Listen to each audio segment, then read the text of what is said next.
மக்களுக்காக நடித்தவர்களுக்கு மத்தியில் மக்களுக்காக விதைத்தவர் பாக்யராஜ் அப்படின்னு சொல்லிட்டு சொல்லணும். ஏன்னா எம்ஜிஆர் அவர்களே தன்னுடைய திரையுலகத்தினுடைய வாரிசாக பாக்யராஜ் அவர்களை தான் சொல்லுவாங்க. இன்னும் சொல்ல மக்களுக்காக பல நல்ல கருத்துகளுடைய படங்களை கொடுத்துருக்கிறாரு. இப்போ சமீபத்தில் தான் இயக்குனர் மையம் பாரதி ராஜா அவர்கள் மறைஞ்சு அவங்களுடைய பெரிய அந்த மறைவு நம்மளுடைய பேரிடராக நமக்கு இருந்துகிட்டு இருக்க இந்த சூழ்நிலையில் அவரை தொடர்ந்து அவருடைய தலைமை சீடனாக இருக்கக்கூடிய பாக்யராஜ், அதாவது பிபி காம்பினேஷன் அப்படின்னு சொல்லிட்டு சொல்லுவாங்க. இன்றைக்கி ஐயா பாக்யராஜ் அவர்களும் மறைவுற்றிருப்பது மிகுந்த மனவேதனையை அளிக்கிறது. பாக்யராஜ் இப்போ மறைஞ்சிருக்காங்க. ஸோ அவங்க பற்றி நம்மளோட நினைவுகளை ஷேர் பண்ணிக்கலாம். வணக்கம்.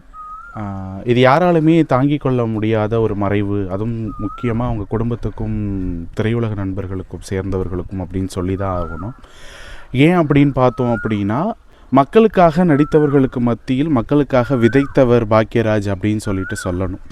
ஏன்னா எம்ஜிஆர் அவர்களே தன்னுடைய திரையுலகத்தினுடைய வாரிசாக பாக்யராஜ் அவர்களை தான் சொல்லுவாங்க. இன்னும் சொல்லப்போனால் பாக்யராஜ் அவர்களினுடைய திருமணத்தையே முன்னின்று எம்ஜிஆர் அவர்கள் தான் நடத்தி வச்சதா இங்கே வரலாறுகள் பதிவு செய்யப்பட்டு இருக்குது.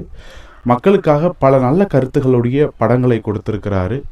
இப்போ சமீபத்தில் தான் இயக்குனர் மையம் பாரதி ராஜா அவர்கள் மறைஞ்சு அவங்களுடைய பெரிய அந்த மறைவு நம்மளுடைய பேரிடராக நமக்கு இருந்துகிட்டு இருக்க இந்த சூழ்நிலையில் அவரை தொடர்ந்து அவருடைய தலைமை சீடனாக இருக்கக்கூடிய பாக்யராஜ், அதாவது பிபி காம்பினேஷன் அப்படின்னு சொல்லிட்டு சொல்லுவாங்க. இன்றைக்கி ஐயா பாக்யராஜ் அவர்களும் மறைவுற்றிருப்பது மிகுந்த மனவேதனையை அளிக்கிறது.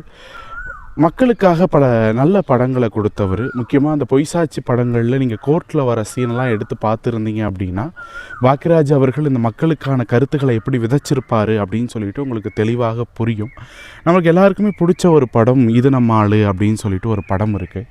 அந்த படத்தில் இந்த சமுதாயத்தில் இருக்கக்கூடிய சாதிய கொடுமைகளை எப்படி தான் அந்த இயக்குனர் கொடுத்துருந்தாலும் அதை தன்னுடைய நடிப்பின் மூலயமா எடுத்துக்காட்டி இந்த மக்களுக்கு புரிகிற வகையில் கொடுத்து பல நல்ல கருத்துக்களை நடிப்போடு மட்டுமல்லாமல் மக்கள் மனதில் சென்று சேர்த்திருக்கக்கூடிய அன்னார் அவர்களினுடைய இந்த ஆத்மா இறைவனிடையே சேர்ந்து சாந்தியடைய வேண்டி கொண்டு அவர் என்றைக்குமே மக்கள் மனதில் தன்னுடைய நடிப்புகள் மூலமாகவும் கருத்துக்கள் மூலமாகவும் வசனங்கள் மூலமாகவும் வாழ்ந்து கொண்டிருக்கிறார். அவர் இயக்குனர் மட்டும் கிடையாது, ஒரு பத்திரிகையாளரும் கூட.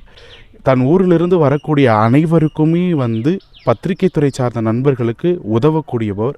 அவர் இன்றைக்கு இல்லை என்பது ஏற்றுக்கொள்ளவே முடியவில்லை. இருந்தாலும் அவருடைய ஆத்மா சாந்தியடைய இறைவனை வேண்டிக் கொண்டு அவர் இந்த திரையுலகத்தில் மக்கள் மனதில் என்றுமே வாழ்ந்து கொண்டு இருப்பார் என்பதை இந்த இடத்துல தெரிவிச்சுக்கிறோம். ஓகே, அவர் நடித்த படத்திலேயே உங்களுக்கு பிடிச்ச படம் என்னது? நான் தான் ஏற்கனவே சொன்ன மாதிரி எனக்கு ரொம்ப பிடிச்ச படம்னா இது நம்ம ஆள் படம் தான். அந்த படத்தில் நிறைய சீன் வரும். ஒரு வேலை இல்லாத ஒரு பட்டதாரி இளைஞன் ஒரு சாதாரண சேரியிலிருந்து ஒரு டவுன், அன்றைக்கு இருந்த மயிலாப்பூர் டவுனுக்கு சென்று போய் அங்கேருந்து எப்படி வேலை கிடைக்கிறதுக்கு என்னென்ன சிக்கல்களை அனுபவிக்கிறான் அப்படிங்கிறத இயக்குனர் கொண்டு வந்திருந்தாலும் அதை அவர் நடிப்பு மூலயமா வெளிப்படுத்தியிருக்க விதம் இருக்குதுல்ல,